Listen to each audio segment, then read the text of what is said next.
Today's our topic is angle. Angle is that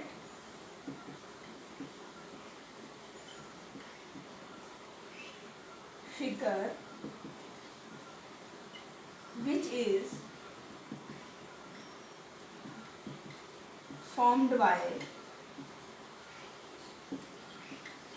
two rays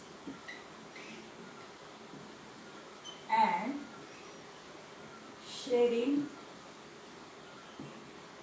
a common point.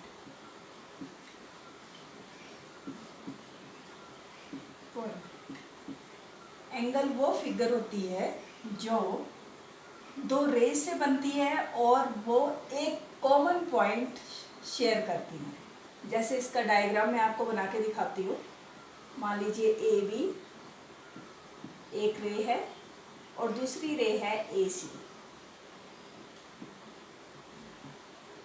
ये दोनों raise एक point A पे एक दूसरे को मिलती है, तो ये जो एरिया इन दोनों रेज के बीच में बनता है इसे कहते हैं angle. Types of angles.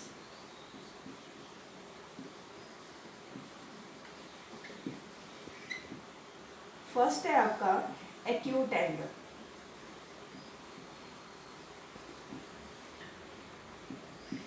Acute angle वो एंगल होता है जो 90 डिग्री से क्या हो, छोटा हो। क्या हो, छोटा, लेस देन हो 90 डिग्री। मतलब कहने का मतलब क्या हुआ, आप डायग्राम के थ्रू देखिए। एक रे है ए बी, अनदर रे है आपकी ए डी। जब ये रे ए बी से मूव करके ए डी तक पहुंचेगी तो ये जो एंगल बना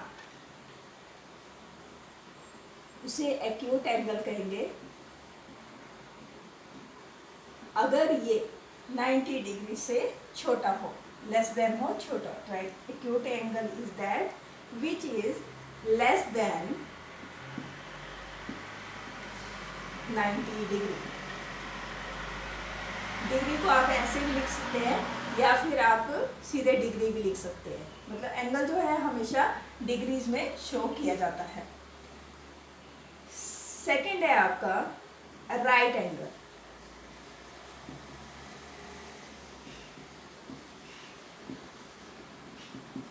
right angle is that which is equal to 90 degree. Right angle वो होता है जो 90 डिग्री के बराबर होता है। जैसे आपका ये रे ले लिया आपने ओ ए एंड अनदर रे है आपकी ओ बी।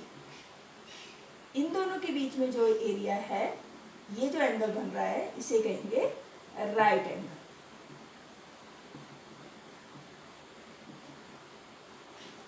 तो राइट एंगल कौन सा हुआ, विच इज इक्वल टू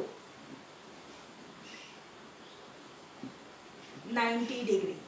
जो 90 डिग्री के बराबर हो उसे कहेंगे right angle.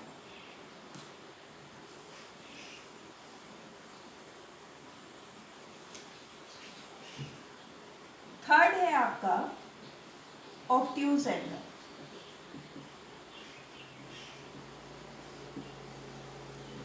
Obtuse angle is that which is greater than 90 degree. मतलब ऑब्ट्यूज एंगल वो होता है जो 90 डिग्री के से बड़ा हो और 180 से छोटा। जैसे आप डायग्राम में देखेंगे बी सी एक रे है और दूसरी रे जो होगी वो आपकी ऐसे डी। तो यहाँ से जो ये एरिया बना, ये एंगल जो है ये एंगल कहलाता है obtuse angle. Obtuse angle is that which is greater than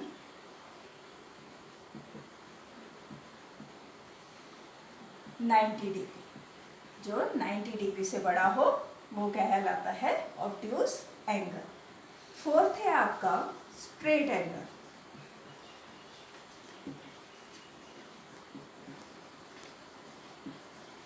straight angle वो एंगल होता है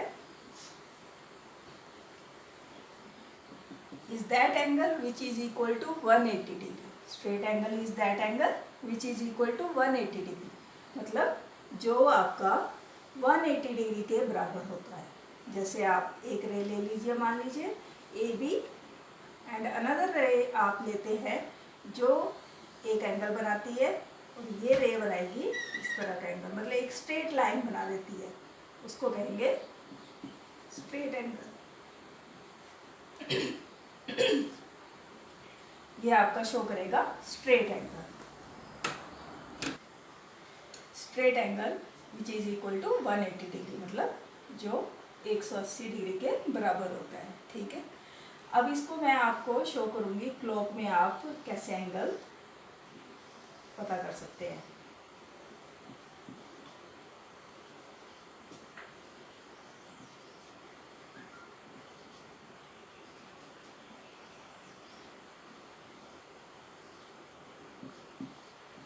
मान लीजिए ये आपकी क्लॉक है और इसके हैंड्स है।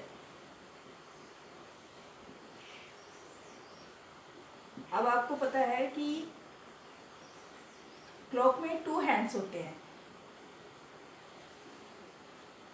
जब क्लॉक में 1 o'clock होता है, मतलब 1 बजे का टाइम होता है, तब इसके बीच में कितने डिग्री का एंगल बनता है? ये जो एंगल शो कर रहा है ये एंगल होता है 30 डिग्री का। कितने डिग्री का एंगल होता है ये? 30 डिग्री। अब आप बोलेंगे ये 30 डिग्री कैसे आया? आपको पता है कि स्ट्रेट एंगल में जब रे ए बी से ए सी तक, बी सी तक एंगल बनता है हमारा 180, ठीक है, तो उतना ही एंगल नीचे की साइड भी बनता है। तो टोटल अगर एक सर्कल बन जाता है तो वो एंगल होता है 360 डिग्री। 360 डिग्री को जब आप 12 से डिवाइड करते हैं तो आपके पास आता है 30 डिग्री। मतलब इन दोनों के बीच में 12 और 1 के बीच में कितने डिग्री का एंगल बनता है? 30 डिग्री का। ठीक है, तो ये कौन सा किसका एग्जाम्पल है? ये है एक्यूट एंगल का एग्जाम्पल। सेम अगर आपका जो हैंड है क्लॉक का वो मूव करके 3 में पहुंच जाता है, तब ये एंगल बनता है 90 डिग्री का। कितना एंगल बनता है? 90 डिग्री। कैसे आया ये? 30 + 30 + 30, तो टोटल कितना हो गया? 90 डिग्री। मतलब ये पूरा एंगल आपका हो गया 90 डिग्री। और 90 डिग्री का एंगल बनता है तो इसे कहते हैं राइट एंगल। इसी तरह सेम जब आपकी क्लॉक की सुई हैंड 4 में पहुंच जाता है, तब ये एंगल फिर अगेन 30 डिग्री का बनाता है। तो ये हो जाता है 90 + 30 = 120 डिग्री। कितना एंगल बनेगा? 120 डिग्री। और ये मूव करके, जब ये हैंड क्लॉक का मूव करके 6 में पहुंच जाता है, तब हमारे पास एक स्ट्रेट लाइन बन जाती है। और इस लाइन को ये जो टोटल एंगल बनाती है वो होता है 180 डिग्री। समझ आ गया सबको? Thank you.